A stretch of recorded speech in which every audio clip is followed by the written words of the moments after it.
thank you everybody for joining us. Sorry for the delay. StreamYard was giving us some issues that I've literally never had happen before, so that was a fun time.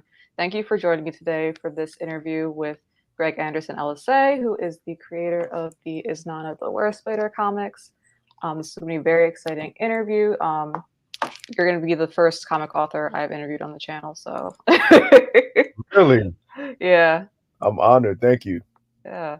So I'm going to read from your bio and then we're going to kind of get into the interview. So Greg Anderson Elysée is a Brooklyn, New York-born Haitian American writer, educator, filmmaker, and model.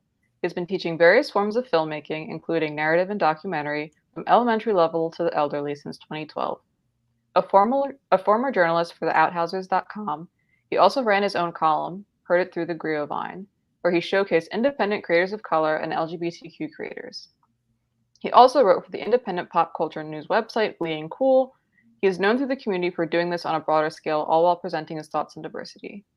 Is Nana the Were Spider was his first comic series and is a multi-award winner, including 2018 Fan Award, Rising Star, and Best Male Character, and 2019 Best Writer and Story of the Year Glyph Awards. Is Nana is based on Anansi the trickster god of the Akan people of Ghana, whose stories have spread for centuries throughout Africa as well as the Caribbean. The Gentleman Darkness of the Void and Marasa, both published by Evolution Publishing, debuted in 2018. Elysée has also published work with Lion Forge via the nationally recognized project Puerto Rico Strong.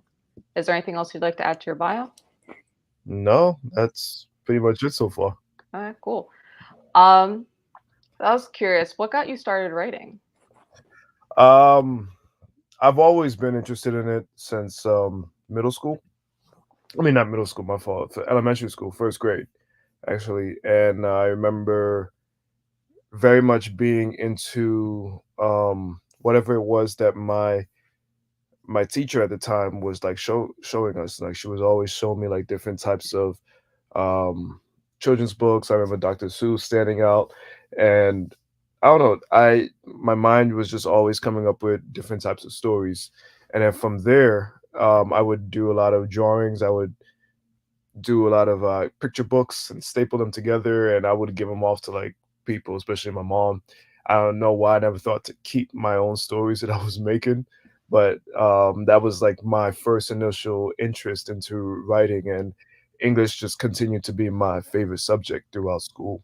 And it just, I don't know, that was always my dream. It's definitely since like the first grade, if I remember correctly. Nice, that's pretty cool. Do you remember any like the stories that you initially like made and stapled together or so far gone?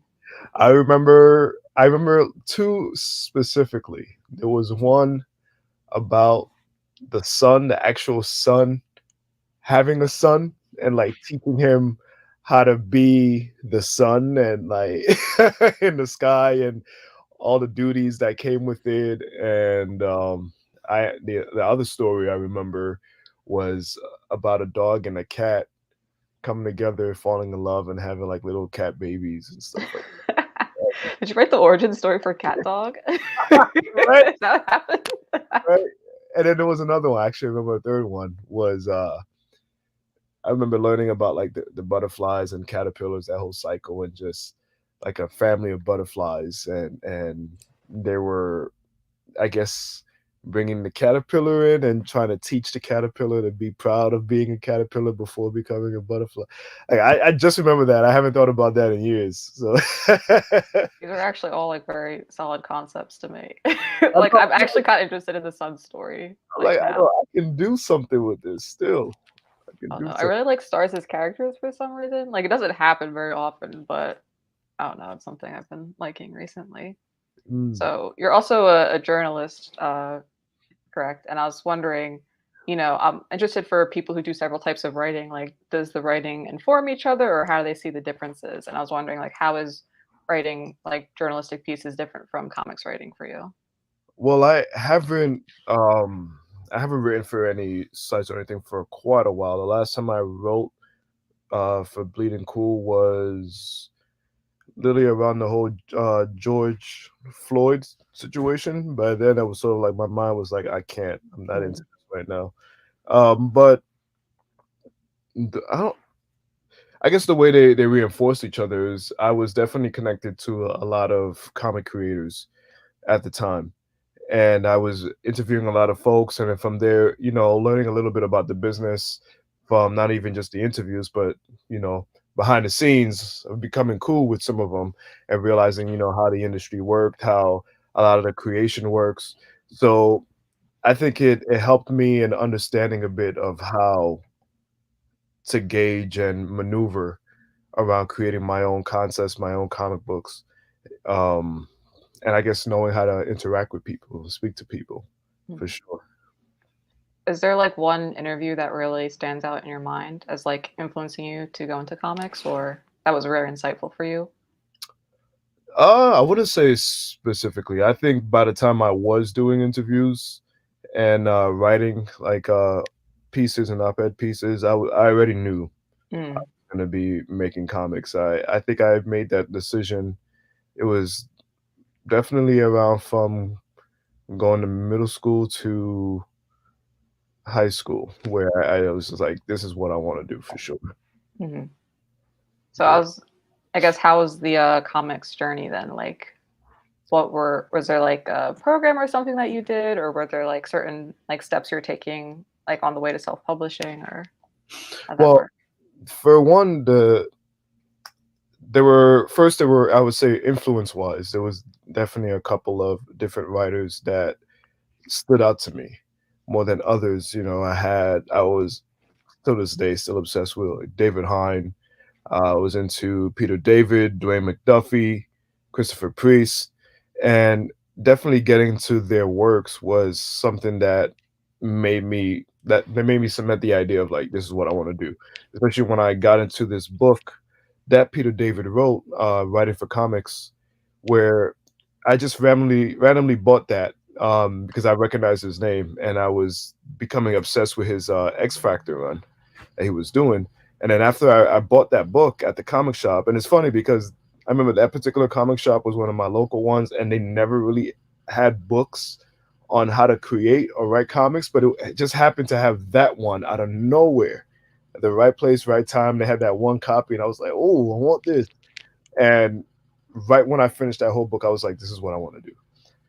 And from there was, I was always writing my own stories anyways. I was doing like fan fictions of my like just for myself. I was creating random stories for characters I created and finally realizing, okay, I can turn this into a script. So and create this more into a concept, and this is how it works to write for an artist.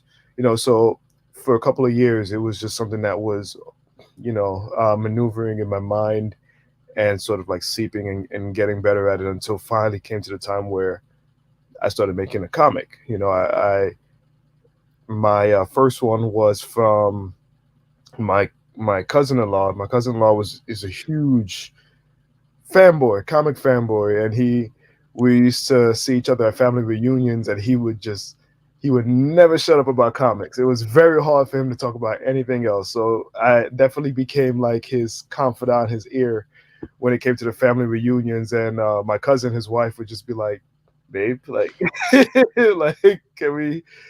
And one day he told me, "Oh, I want to make like a little anthology." He was like, "Do you want to write for it?" I was like, "Hell yeah, yeah!"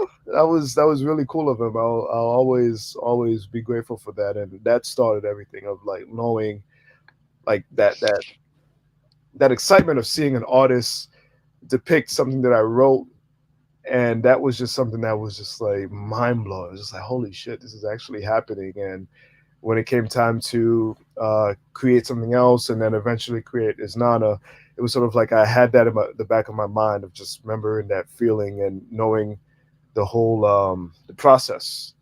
And so the process was something I was aware of, but also going to a more like professional level as much as I can and trying to advance and grow from what I already did. I think that was something.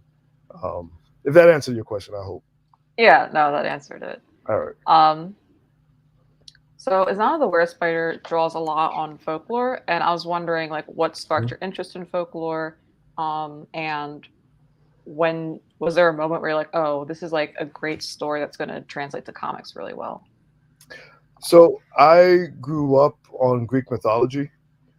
I was obsessed with Hercules and wait, how old are you? 20, mid 20s. I forget. I'm like 25, I think. Were you familiar with Hercules and Xena? No, I hear Okay, people talking about it, but I never that watched was it. that was definitely what I said. Can you give me one moment? I'm sorry. Okay.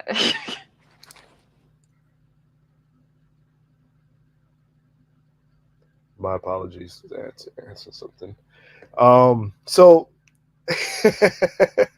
I was obsessed. Like I guess back in my day, when I was younger, that was like the it show, Hercules and Xena, both of those shows, and they got me interested in Greek mythology because I would go to school, I would go to the library and try to find these characters that would show up on the show, and I would just try to see how much I can learn about all these different gods and goddesses and Greek heroes. And my mom introduced me to Clash of the Titans after she saw how much I was loving these Greek myths, you know, and she told me when she was back in Haiti, that was like a huge movie back then. And so I got even more obsessed. And she also introduced me to a lot of fairy tales, the Disney movies, and you know, we go to a library, she'd find different Greek, not Greek myths, European fairy tale stuff. And so I grew up already had like a love for legends and folklore and mythology. And it wasn't until I got to high school where I found a book that one of my art teachers had, and it had like different myths from all over the world. Of course, I went through the Greek mythology section first, and afterwards, I remember just thinking, what else is out there? And I discovered a lot of like Haitian deities in that same book and legends, and I was just like, holy crap, like you know. And me being Haitian, I never really thought about it, and I just started to think like, yo, a lot of us don't really know a lot of our backgrounds and our culture. And I would ask my mom after seeing that book, and my mom was like, we ain't talking about that because you know a lot of that is considered voodoo. And you know the bastardizations of the traditions and the way the media likes to depict it, and colonialism has a lot of people, including Haitians, just wanting to be away from that aspect of the culture, Haitian culture. My pops, on the other hand, was like, "Oh, what you want to know? I know some stories." And so from there, I think my interest grew from there. And then when I started learning about a lot of Caribbean folklore, a lot of Caribbean legends on my own, it just something that just started fascinating me. And then when I got to college, I took a couple of Black Studies elective courses, and some of them talked about like a lot of legends as well. And from there, I was learning so many more from like African American, Caribbean, and how they all were so connected to each other, and how a lot of them were connected um, to blackness. You know, to especially the African American experience of like how we went from coming in as slaves, and we had characters like Brer Rabbit, who was derived from Anansi, but like Brer Rabbit became like the wish fulfillment. Like we were these small little animals that was always being attacked by the predators, and you know Brer Fox and Brer Bear, these huge beasts, and they were supposed to represent the white folks.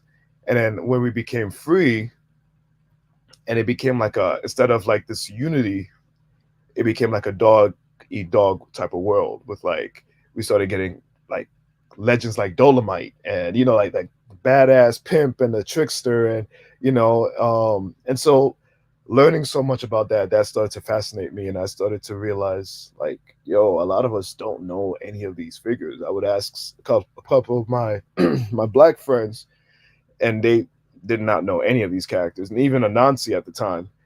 Some of them, if you're Caribbean, they probably heard of them, but for the most part, like at the time before Orlando Jones blew everyone away with American Gods, a lot of people had no idea who Anansi was, and so I was like, "Yo, he's the god of stories. He's probably like the most well-known black god. If we don't know him, his stories are dying. Our stories are dying."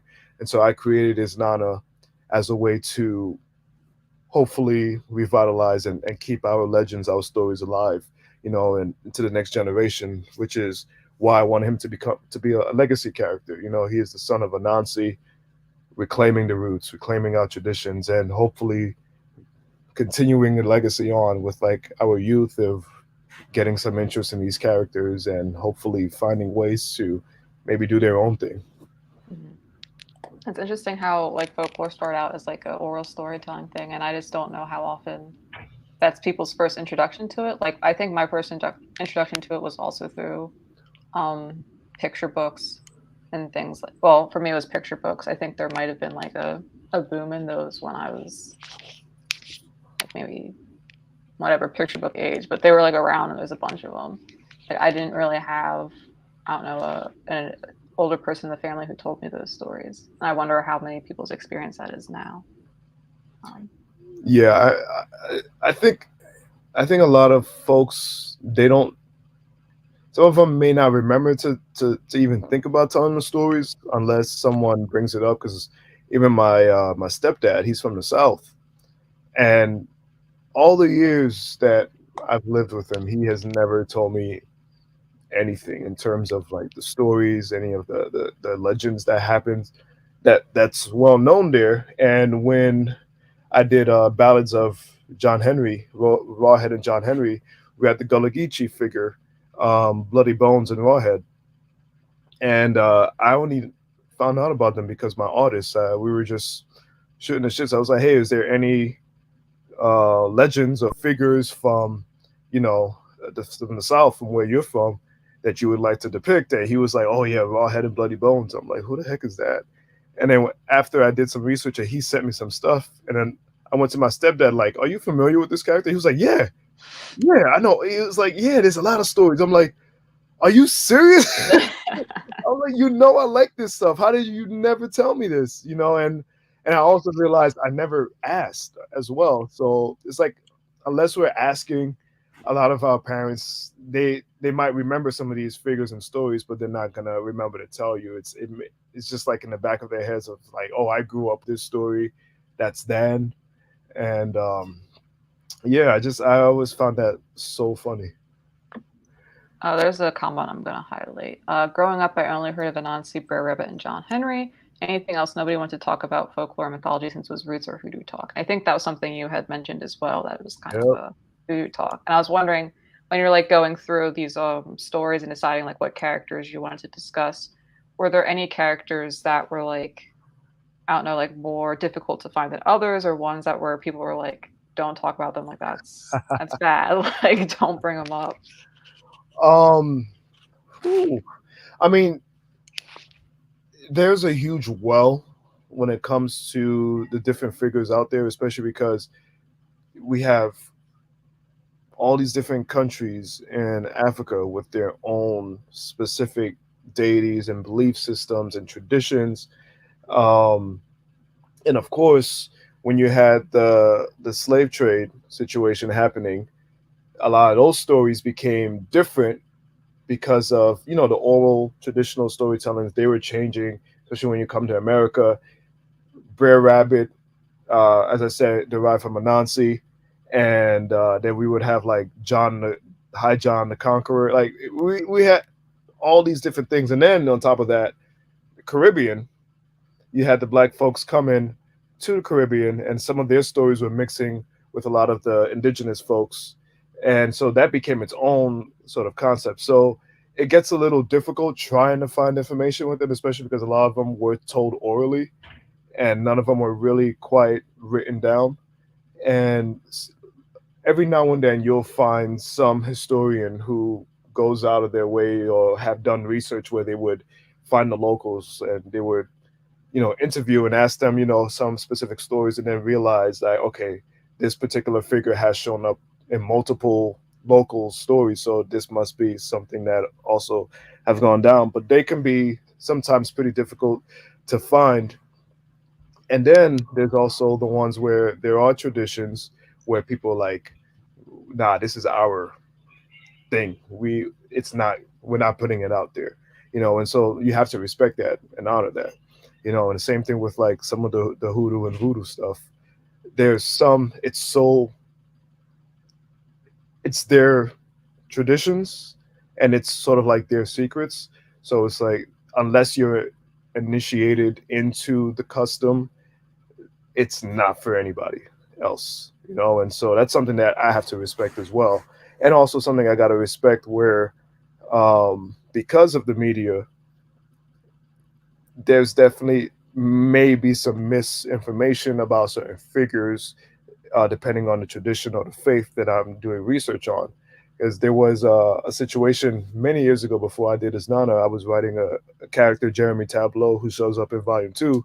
I was originally creating a concept for him, and I created this. I In my head, I did a lot of research as much as I can, and I guess I depicted a character a certain way. And I remember going to like Facebook groups of like practitioners and stuff like that. I remember like adding, like showcasing like some of the images, and there were some people who were like so upset the way I depicted a particular character.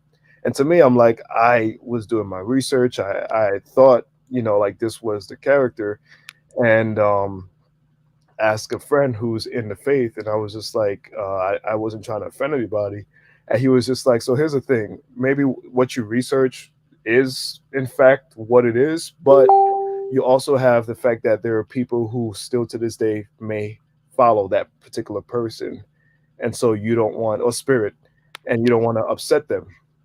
And I was just like, all right, I gotta understand of like, there are some things that is just not for me. It's not for us to know, and it's not for me to adapt into a particular thing. And that's also something that we got to be aware of when it comes to trying to honor and respect a lot of these figures, because a lot of them to this day, there's still spirits who are respected and being followed.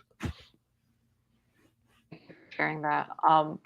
Were there any, I guess, books that were like particularly helpful or particularly like unhelpful, or is it kind of you have to be talking to people, to do your research? I have It's so funny because every time I get asked this, I'm so bad with trying to remember titles, honestly, because I'm looking at my bookshelf and I can't make out the names of 'em right now. But there's definitely, I think there was one called like Spirits of the Night, which was very nice. And there was one book that I was gifted by somebody who was also in the faith, and she was like, "Oh, this you'll learn a little bit, not even just like the Haitian traditions, but like how they connect to the original Orishas as well." I forgot the name of I don't even see that right now. I forgot the name of that one.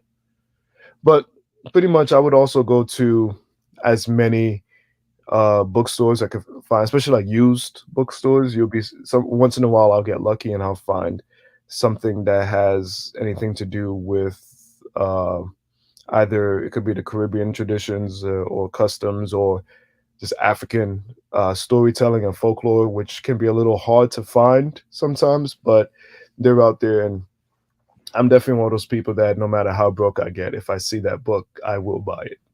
I will absolutely get it, and I try to ask people, especially artists that I'm working with, if I'm already familiar with their work and we already established that we want to do in this story. I sometimes ask them, "Hey, is there any figures from your culture that you're aware of, or your parents or grandparents?" And sometimes they will tell me, so then I will just do my own research and try to figure out what ways I can adapt that. That was kind of a selfish ask on my part because I'm looking for books. I kind of read some of the Virginia Hamilton stuff for kids, Uh, and I think there was like one Henry Louis Gates Jr. book, like the really thick binder. Um, but if yeah, always looking for more. I'll, I'll I'll just have to go to my shelf, but after this, I can definitely see what I can pull out, and you can like write them down. I guess you could put them on the comments or the Yeah, I can put it in the description box. Thank you for that. That would yeah. be awesome. Um, so we kind of already talked about like why Anansi and why he's such a great figure to discuss. But I was wondering how you came up with the idea for a were spider and Anansi having the son who's going to be in our world. Yeah, so as I had said, so Anansi, god of stories, so that means he owns every single story out there, and the original myths was that he had to accomplish, depending on which version, either three different tasks or four different tasks that he did for Niami, who is the in that tradition, the Akan, he's like the god of gods. He's like the god of the skies. He controls many of the stuff. And in some of the stories, he's actually also Anansi's father. But Anansi wanted to own something. He wanted to be the god of stories. And Niami told him, you have to capture these three or four different animals. And if you do all that, then I give you all the stories. He uses tricks, to trick. It was Osibo the leopard. You had Membaro the hornet, Oni the snake, and in some stories, sometimes they'll use a fairy character. Sometimes that fairy is not. And after doing that, gets the stories, and I guess he's depending on which story, he's climbing down into the earth. The wind blows him away, or he gets very cocky, and he ends up uh releasing all the stories in the world, and that's the reason why we have stories now. And so different interpretations have interpreted that story in different ways, but we know like he's the person who can fabricate stories, and he likes to do this and that and tricks and everything. And so given that, I thought, god of stories, we need to reclaim our stories, in a subtextual level. Let me create Isnana, and Isnana would be, as I said, the next generation or the next legacy of like, and at the same time also having it be a coming of age type of story. Like I wanted him to be a kid. I wanted him to also realize that, yeah, even though Anansi the spider is his pops, he should be his own individual as well. And I think a lot of there's this fine line of not only trying to keep tradition, but also going your own path while honoring the traditions. And I think that's something that we as Black folks, we sometimes struggle with, because we got to realize we're not our parents, and they also want us to be better than them, but at the same time they pigeonholed us so much of we should be this, that, we should be this of our culture, we should be that. But it's like, if you wanted me to have a better life, but you're not allowing me to grow, but you still want to keep me in the old ways, so it's always about trying to find that balance. And that's something that I feel I try to depict with Isnana, and him being a weird spider was also just him honoring the spider aspect of Anansi, and also just doing a lot of cool imagery and cool stuff with that spider stuff. There's so many different abilities that spiders can do, um, and it's just crazy imagery. And I like the fact that you can mess with it in horror, but also he's such a sweet kid. So it's like he has this horrific side to him when you look at him, and there's also that aspect of judging a book by its cover. So like off glance, somebody will probably see his Nana and just be like, "That's a scary looking figure," only to realize that he is a freaking sweetheart deep down. I'm trying to find a good panel. So I thought I had of him like half transformed to show people. I'll find it later. But there was an audience question for you. Kay says, Anansi stories are pretty interesting. Did you find any of the darker stories? The most well-known showcase Anansi as a trickster, but I read one where Anansi was murderous. So it's funny. Upon my own research of the original stories, he he's usually depicted as just this annoying pest. Like he will cause trouble for people, and he's very selfish. Like if he's hungry, he doesn't care who he screws over. He's gonna find some way to get that food. He'll cause all these crazy elaborate schemes just to get food, or to get something that he wants. It doesn't even need to be food. And then of course there's some stories where people are upset with him, and so it's that he becomes the bad guy because we've he's has harmed people, he's caused so much crap, but then we end up trying to see how he gets away from it, and he's still the hero despite the fact that he's really messed up. But the really sinister ones tend to be the ones that I would see of like the closest thing to like modern interpretations. Mm. You know, like I remember even watching an episode of Gargoyles, and he was a villain in that, and he was really like messed up, if I remember correctly. And I remember thinking, why they had to depict this Anansi as this bad guy? But I think it's also just I want to say modern interpretations, but at the same time, I can see where some of those modern interpretation comes from. Because some of the original stories, he was just selfish prick, and I like seeing him as like a bit of a lovable jerk, which is why I write him in a way where he's very jokey, he's very sarcastic. He's a good guy, but he definitely can get on people's nerves, and I think that's more closest to the original stories. But regardless, I love seeing different interpretations of him. I love seeing ones where he's just someone that you do not want to f with whatsoever because he will find a way to screw you over. And I think it lends Anansi just lends to so many different types of interpretations, and I think we should have fun with him. Mhm. He's a trickster. You should not be able to think what his next move is. If he wants to be a villain in this story, he should be a villain. If he wants to be a hero in this story, I love that whole crossing the fine line in the middle, and I think that's something that Black people from ancient Africa, where a lot of our characters were trickster characters. They were always people that they they were always in the center. You never knew what you were going to get from them. And if you do a lot of research on a lot of these different figures and where they come from, you would find out a lot of us were tricksters. Just curious, had you read, it's a recent series of middle grades, Tristan Strong Punches the Sky by Kwame Mbalia? Yeah, Anansi is really interesting in that one. that's true. I still there's other books I have to get through before I read the third one, but I'm like, oh, I need to get this one because I read like the first two in like one sitting. Oh, wow. And yeah, I have a slight love hate for that book. Um, not hate. It's more so of the fact that because we're drawing from the same well of stories.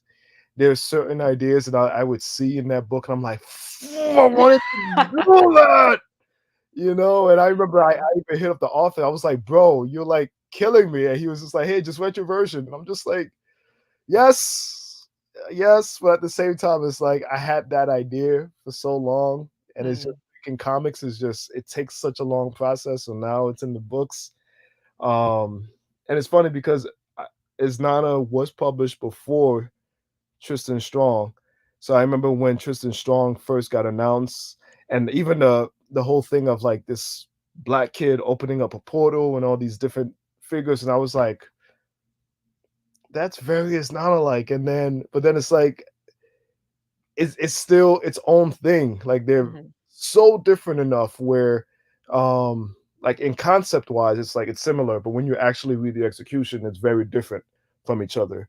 But there's still little things every now and then that he would write in those books, and I was just like, oh come on, like you're killing me, bro, you're killing me. But I love those books, especially the second one. I thought the second one was a huge improvement from the first one as well.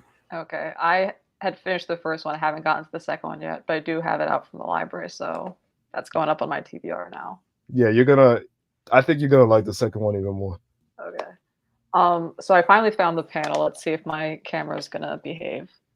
Uh, it's hard to say, but this is Osebo. This is the first one, who's the main villain, and then I'm trying to get it because it's kind of in the corner for people who can't see. But this is Nana, kind of like halfway transformed. There's a spider head. Um, I don't know. I just thought it was a lot of fun. Like I think I had like watched Inuyasha, so like I had seen kind of like half human, half spider hybrids before, but I just like that interpretation a lot. I don't know. It was just like a lot of fun, and his transformations look like they kind of hurt a little, but it's a lot of fun to see.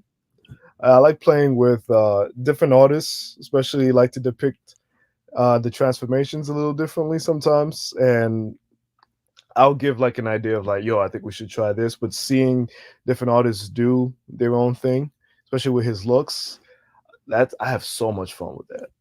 So much freaking fun. So you kind of do have like a core group of artists who stay on for each book, right? But um, when you switch people out, is that based on like stylistic directions for different books? 'Cause, like I thought, was it Showtime had a different artist than like the other two, or is it kind of based on availability? Um, I guess what goes into picking out artists for the It's issues? it started off as an availability thing because I remember actually my original idea was every story was going to be by a different artist. That was my original concept. But then when I met Walter Ostley, who did volume one, I fell in love. I fell in love with his work, his style, his the way he depicted everything, and also him as a person. He's really, really freaking cool, easy, and fun to work with. And when I was ready for volume two, he couldn't come on because he was busy with his own projects and he was doing other stuff too. And I could have waited, but it was just like his schedule was just not allowing it to happen.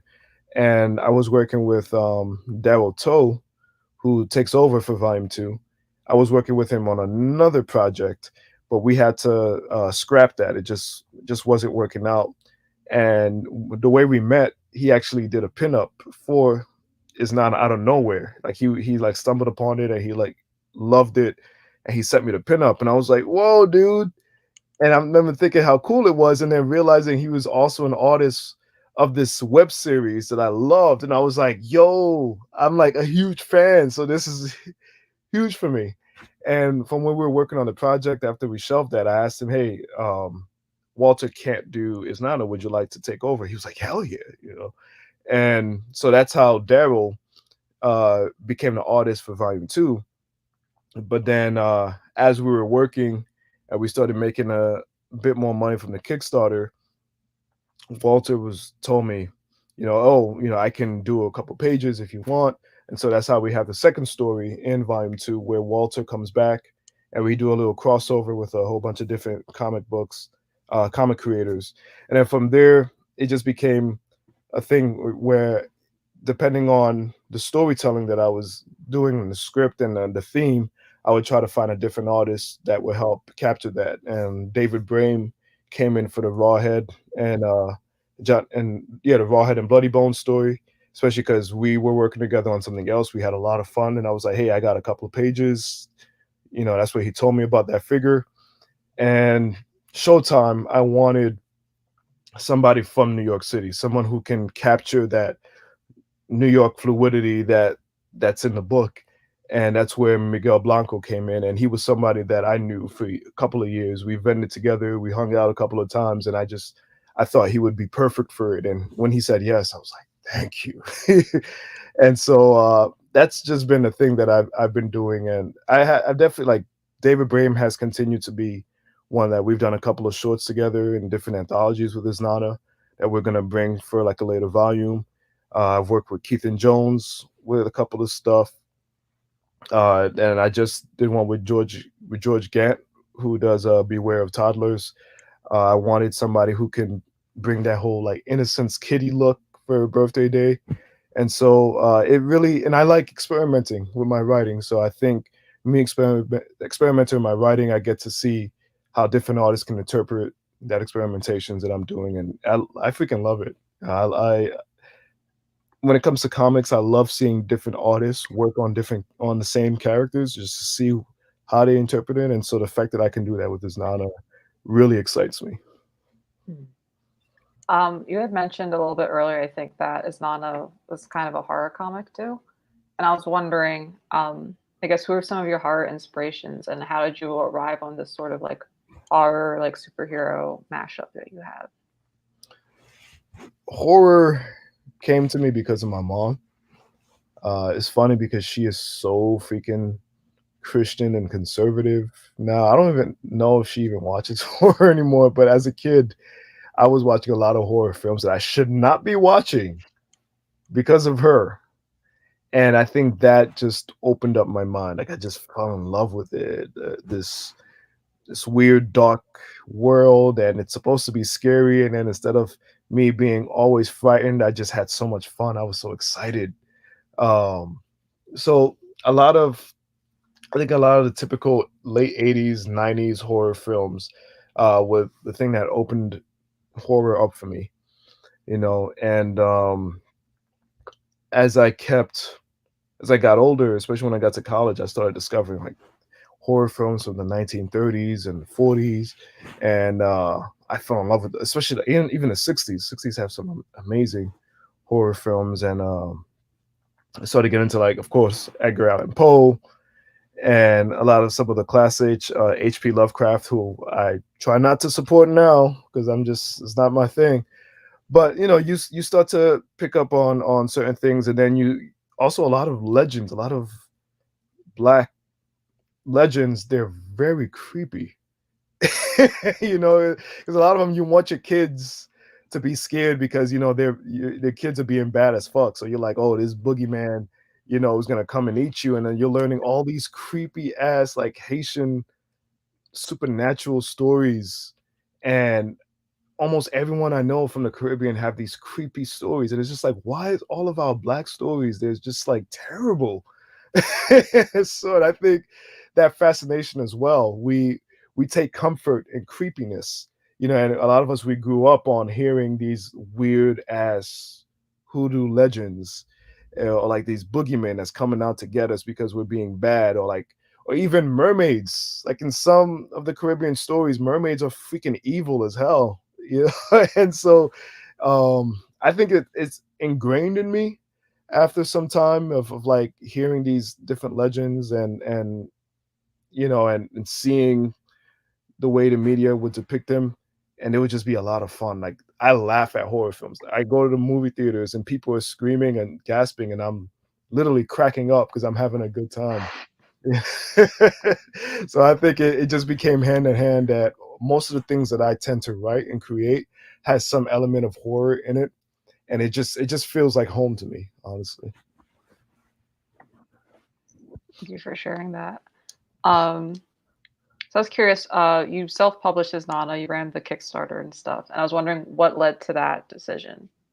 Um, I think it all comes down to just money, because especially I guess me being a journalist at the time, I would learn so much of behind the scenes of what was going on, and I remember going to conventions all the time, especially as a fan of indie comics and then black indie comics, and they were never consistent when it comes to their release.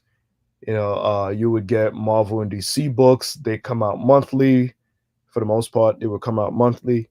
But when it comes to indie books, you can get like the first issue, and then you would have to wait next year for the next issue, and so on. And a lot of it just came down to money. Like a lot of these creators, they just could not afford to make comics like that because they're paying out of pocket. And I remember when I met Walter, and he was doing the Kickstarter for one of his books, Shiver Bureau. I think that's like one of his main books. I remember just like seeing all the money that was being raised. I'm like, whoa, what the freak is this? And then learning Kickstarter was a thing that a lot of us creators were doing. And in a sense, it's sort of like pre-orders. People are like pre-ordering, they want your books, and you get the money to get printed, and it wasn't coming from your pockets. And even though I paid Walter, I paid everyone else out of pocket, the production for the most part, but then realizing, people might want to see this. And I remember just putting it out there. I didn't think anything was going to be as huge. And this is the time where Facebook, the algorithms was so different. And then you can post the link to Kickstarter, and then the videos play, and mhm. no one, it wasn't being held down by algorithms. People was just seeing it all the time. And I didn't quite have, I'm not gonna say faith. I didn't know how people were gonna take to his Nana, and I launched it a day before I announced it, because I wanted to see if I can get some family members to like, yo, could you just put a couple of dollars in and make it seem like people, it might be worth investing in?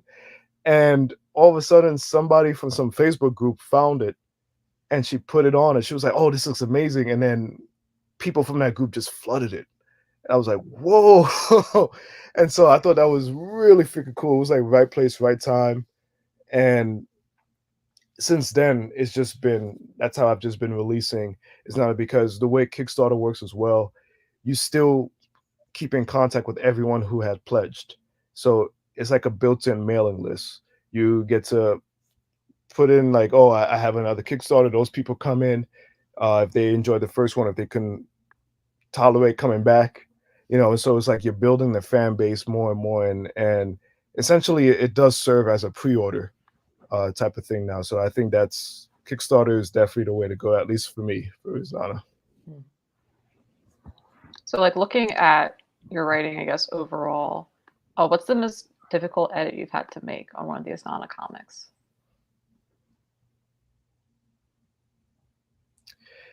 It's hard to say simply because after a while, once you take something out, you tend to forget what it was that you take out, to be completely honest with you.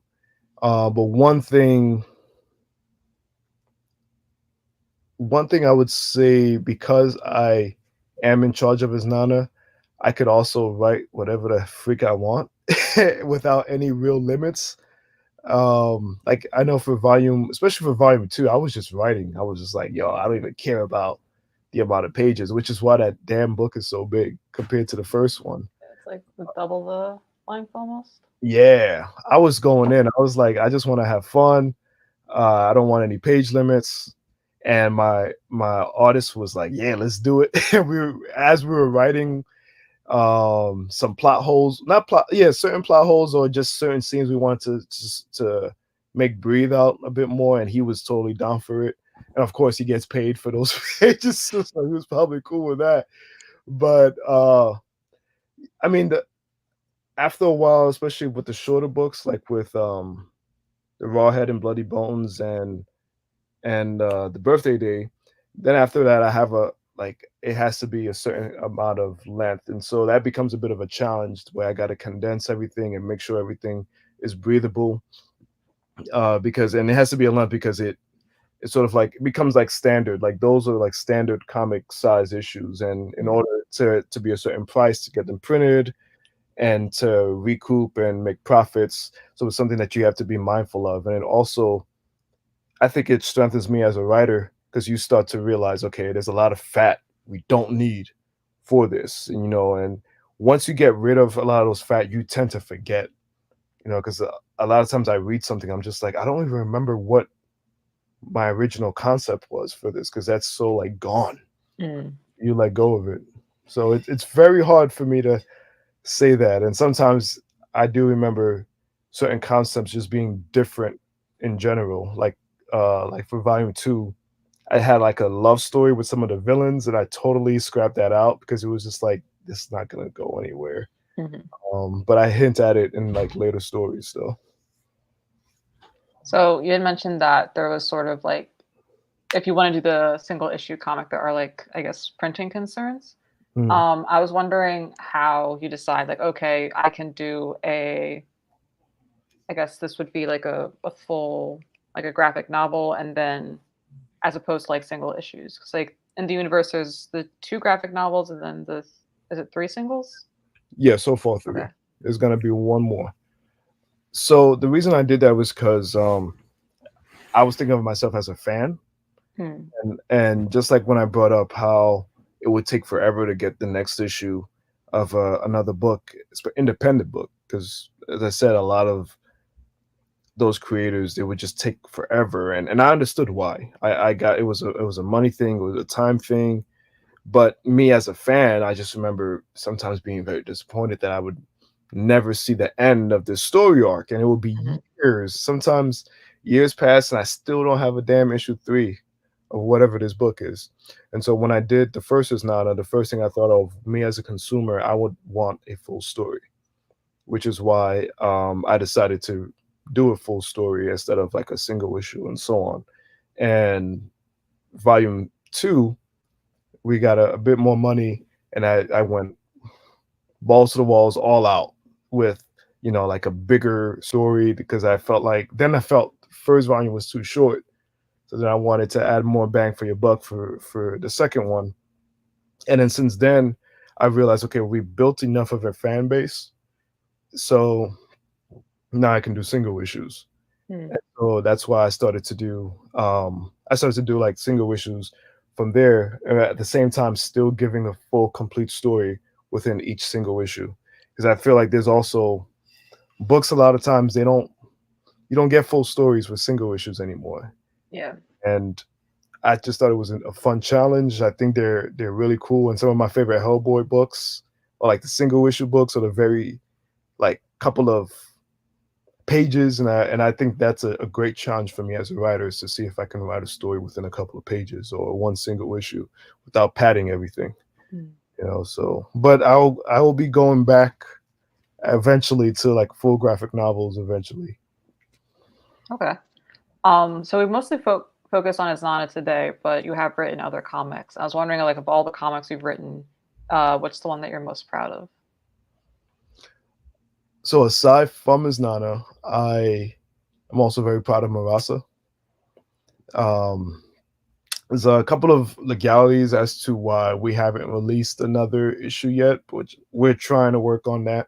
We're trying to get the red tape out where we can get more of those stories up. But something about Marasa, which was more sci-fi, sci-fi based, mixing sci-fi and Afrofuturism, with a lot of like Caribbean uh flavor, I guess you can say. And I love the concept. I thought that first issue was one of my favorite things I've ever written. I had so much fun with it. And I've had a lot of people also tell me, like, dude, this might be like your best work. And some of them thought I would be offended because it's not as my baby. I'm like, no, like I want to hear shit like that. I want Yeah. to something that I've written recently is better than, my past stuff. It means I'm still getting better as a writer. So that's definitely something that holds a huge part of my heart next to his honor. Marasa's the space pirates, right? Yeah. I guess, was there anything that inspired that, or is it just kind of like, this is a cool concept, like, let's go with it, let's see where it goes? I think it was a couple of things. The first idea of it came from camp, because I have a summer camp I'm a part of. I've been a part of it for about 9 to 10 years now. And every year, one of my friends, Joe Delude, he started off as the photographer, and then he would create these huge, elaborate sort of I don't know what you call it. It's like we would have these huge events, and he would just design everything. And he's a makeup artist. He actually is a I don't know if he won. He's an Emmy nominated Emmy makeup artist. He's done the makeup for Wicked, um, for Jesus Christ Superstar that was on TV not too long ago. Like he's a grand dude. And one day we had like a pirate day, like one year. And I just remember dressing up a certain way as a pirate. And then one of my homegirls who also counsels with me, she had this particular character that she made, and all of a sudden my mind just started going, because I was like, pirates, pirates, pirates. And then I don't know how we got into space. I think I saw something that a creator of mine was doing with like space pirates, and then it's like everything just started coming together in my head, and I started thinking about seeing these fantastical Caribbean stories that I love, and these figures, and I just thought we haven't seen them in like a sci-fi type of setting, and I'm pretty sure they are out there. They're just not like huge popular, and I just allowed my head to just have fun, and that's how the concept of Marasa. And as I'm creating these characters and thinking of interactions, their personality started to blossom and bloom, and I started like finding stereotypes that I can sort of flip over and just have fun with, and by making them black. And that's a thing. I feel like there's a lot of different ways we can change tropes that we are so used to when it comes to speculative fiction. Once you bring a whole blackness element to it, it opens up so much. Like it's like an ocean of possibilities that you can do just by adding your own culture and ethnicity into it. Yeah, I don't know if I've read. Well, I'm like not as good about reading Caribbean Spectre as I should be. Like the closest comic I could think of might be like Hard Ears, but that's not sci-fi. Um, I don't think I'm familiar with that one. that one. Oh, this is bad. I don't remember the authors for this one. So this was a project from Nigel Lynch and Matthew Clark. It was like these islands were based loosely on like sort of like a Pan Caribbean theme, and there's like this. Basically, they kind of have. I think people are comparing it to like DBZ type powers, like Mm, sort of like power from just like your essence, like your soul. Um, and there's a villain, Mr. Harding, who shows up, who like kind of creates these like factories, and he's like, there's some like mind control stuff going on, and they have to fight him off. Like there is some elements of like pirates and stuff going on in there, but it's like a subplot, and it's not really in space yet. got you, got you. I gotta look that up. It was interesting. I enjoyed it. Yeah, I forget what the publishing, because I thought it had been put out as issues like a little bit ago, and then they had kind of gotten like a bind up release, like maybe last year or 2 years ago. Mm. But yeah, no. So no, it's a cool little concept. I haven't heard that one yet, so I should give it a read. Um, so we're kind of getting close to the hour mark. Do you have any like upcoming projects you want to tell us about or to keep an eye out for?